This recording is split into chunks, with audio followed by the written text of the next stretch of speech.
Hi అండి, మీరందరూ ఎలా ఉన్నారు? Welcome back to another blog అండి. మళ్ళీ నేను ఈరోజు వచ్చేసాను మా అమ్మగారి వంటలు తీసుకొని. ఈరోజు అయితే మా అమ్మగారి వంటల్లో మీతో నేను ఇక్కడ షేర్ చేస్తున్నాను టమాటా రసం అండి. ఈరోజు ఈ టమాటా రసం ఉంది కదా, మనం ఇప్పుడు ఫ్రెష్గా రసం పౌడర్ని ప్రిపేర్ చేసుకొని ఈ టమాటా రసంని మనం ప్రిపేర్ చేసుకుందామండి. State in to my channel అండి. చూడండి, ఈరోజు నేను టమాటా రసం ఎలా ప్రిపేర్ చేస్తున్నానో. టమాటో రసం ప్రిపేర్ చేయడానికి ముందుగా మనం ఇక్కడ రసం పౌడర్ని ప్రిపేర్ చేసుకుందామండి. రసం పౌడర్ కోసం ఇక్కడ ప్లేట్లో నేను తీసుకున్నాను మిరియాలు, ధనియాలు, జీలకర్ర, మెంతులు, వెల్లుల్లిపాయలు, కరివేపాకు, ఎండుమిరపకాయలు, ఇంకా కందిపప్పు తీసుకున్నానండి. ఇప్పుడు దీన్ని మనము డ్రై రోస్ట్ చేసుకుందామండి. స్టవ్ పైన ఆల్రెడీ మూకుడు ఇక్కడ వేడవడానికి పెట్టాను. ఇప్పుడు దీన్ని మనము డ్రై రోస్ట్ చేసుకుందాము. ఇప్పుడు ఇక్కడ చూసారు కదా, మంచిగా దీన్ని ఫ్లిప్ చేస్తూ మనం దీన్ని డ్రై రోస్ట్ చేసుకుందామండి. ఇప్పుడు ఇక్కడ చూసారు కదా, ఇవన్నీ మంచిగా ఇక్కడ డ్రై రోస్ట్ అయిపోయిందండి. ఇప్పుడు దీన్ని సపరేట్ ప్లేట్లో తీసుకొని చల్లార్చుకుందాం. ఇంకా ప్లేట్లో ఇక్కడ నేను తీసుకున్నానండి కొద్దిగా ఇంగువ పొడి, పసుపు, ఇంకా ఉప్పు కూడా తీసుకున్నాను. ఇప్పుడు ఇవన్నిటిని చల్లగా అయిపోయిన తర్వాత మిక్సీ పట్టుకుందాము. ఇప్పుడు ఇక్కడ చూసారు కదండి, చల్లగా అయిపోయిన తర్వాత ఇక్కడ నేను మిక్సీ పట్టుకున్నాను. టమాటా రసం ప్రిపేర్ చేయడానికి నేనైతే టమాటాలు ఉన్నాయి కదండి, దీన్ని ఇక్కడ మెత్తగా మిక్సీ పట్టుకున్నాను. హాస్టల్స్లో ఉండేవాళ్ళు, ఇంకా కొందరు బ్యాచిలర్స్ దగ్గర మిక్సీ ఉండదు కదండి, వాళ్ళైతే కొద్దిగా సాల్ట్ ఉంటుంది కదా, ఉప్పు వేసుకొని టమాటాలని మెత్తగా మనం చేత్తోనే స్మాష్ చేసుకోవచ్చు. ఇంకా కళ్ళు ఉప్పు ఉంటే ఇంకా తొందరగా అయిపోతుందండి.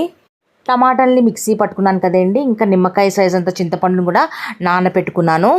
ఇప్పుడు ఇక్కడ రసం ప్రిపేర్ చేద్దామండి. దానికోసం ఇక్కడ మీకు తాలింపు చూపెడుతున్నాను. తాలింపులో ఇక్కడ జీలకర్ర, ఆవాలు, వెల్లుల్లిపాయలు, ఎండుమిరపకాయలు తీసుకున్నానండి.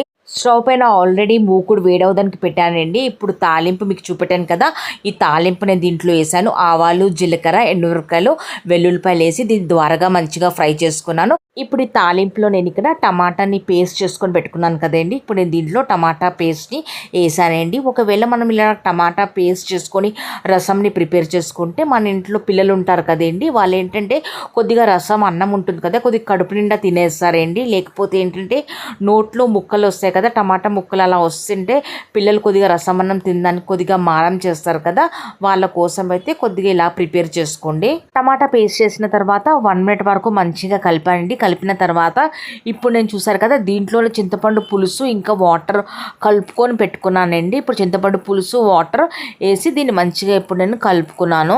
టమాటా ముక్కల్లో కూడా పులుపు ఉంటుంది కదండి, ఇంకా నిమ్మకాయ సైజ్ అంతా చింతపండు వేసాం కాబట్టి పులుపుకు తగ్గట్టు మీరు వాటర్ని ఇక్కడ అడ్జస్ట్ చేసుకోవచ్చు. నేను ఇంకా చింతపండు పులుసు వేసిన తర్వాత దీన్ని మంచిగా ఇప్పుడు కలిపానండి. కలిపిన తర్వాత ఇప్పుడు నేను దీంట్లో కొద్దిగా కరివేపాకు వేసాను. కరివేపాకు వేసి దీన్ని కూడా ఒకసారి కలిపాను. కరివేపాకు వేసిన తర్వాత మంచిగా కలిపిన తర్వాత ఇప్పుడు ఆల్రెడీ నేను రసం పౌడర్ని ప్రిపేర్ చేసుకొని పెట్టుకున్నాను కదండి, దీంట్లో ఇప్పుడు రసం పౌడర్ వేసిన తర్వాత దీన్ని మంచిగా ఇప్పుడు నేను కలిపాను. కలిపిన తర్వాత ఇప్పుడు మనం దీంట్లో వచ్చి సాల్ట్ ఉంటుంది కదా, ఉప్పుని మనం కొద్దిగా అడ్జస్ట్ చేసుకుందాము. ఇందాక రసం పౌడర్ ప్రిపేర్ చేసేటప్పుడే నేను ఇంగువ, ఉప్పు, ఇంకా పసుపు వేసుకొని మిక్సీ పట్టుకున్నాను కదండి రసం పౌడర్, అందుకోసమని దీంట్లో పసుపు ఇంకా ఇంగువ సపరేట్గా వేయలేదండి. రసం పౌడర్ ఇంకా ఉప్పు కొద్దిగా అడ్జస్ట్ చేసిన తర్వాత చూసారు కదా, ఇక్కడ రసం కొద్దిగా మంచిగా మరగడం మొదలైంది కదండి. ఇప్పుడు రసాన్ని మంచిగా ఇక్కడ మనం మరిగించుకుందాము. ఇప్పుడు ఇక్కడ చూసారు కదా, ఇక్కడ రసం కొద్దిగా మంచిగా మరగడం మొదలైంది కదా. ఇప్పుడు లాస్ట్లో మనం దీంట్లో కొద్దిగా కొత్తిమీర ఉంటుంది కదండి, కొద్దిగా కొత్తిమీరని మనం పైనుంచి కొద్దిగా కొత్తిమీరని ఈ రసంలో వేసుకుందాం. ఇప్పుడు ఇక్కడ చూసారు కదండి, కొత్తిమీరని ఆల్రెడీ నీట్ చేసుకొని పెట్టుకున్నాను కదా. ఇప్పుడు నేను దీంట్లో కొత్తిమీర వేసాను. కొత్తిమీర వేసిన తర్వాత దీన్ని ఒకసారి మంచిగా కలుపుకుందాం. కలిపిన తర్వాత ఇప్పుడు ఇక్కడ నేను స్టవ్ ఫ్లేమ్ని కూడా ఆఫ్ చేసేస్తున్నానండి. ఇదేనండి ఈరోజు మా అమ్మగారి వంటల్లో మీతో నేను ఇక్కడ షేర్ చేశాను టమాటో రసంని. ఒకవేళ మీకు ఈ టమాటా రసం మీకు మంచిగా అనిపిస్తే ఫర్దర్గా మీ ఫ్యామిలీ, మీ ఫ్రెండ్స్కి మీరు షేర్ చేయండి. ఇంకా కొత్త వాళ్ళు అయితే ప్లీజ్ నా ఛానల్కి సబ్స్క్రైబ్ చేసుకోవడం మర్చిపోద్దండి.